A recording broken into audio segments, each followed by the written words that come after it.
Hi everyone, I'm Pamela and I'm going to show you road signs and road safety with some touch of physics. Even though we don't realize it, road signs were made to remind us of using and applying physics concept. First one is the stoplight. One of the most common road signs you will see on the roads is the stoplight. It gives vehicle drivers direction whether to stop, slow down, or go ahead depending on the color of the light. Green means go, yellow means slow down, then red or orange means stop. Our next sign is the curve.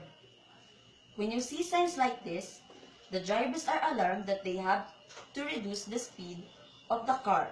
If they didn't, the speed there will be a higher momentum, so the car will be more prior to accidents.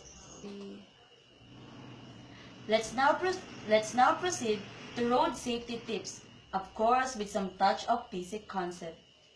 When you accelerate a car from rest, the road provides an unbalanced force on the spinning wheels to push the car forward. Before driving your car, you should fasten your seatbelt first because it will prevent you from getting head injury when your car doesn't have an airbag.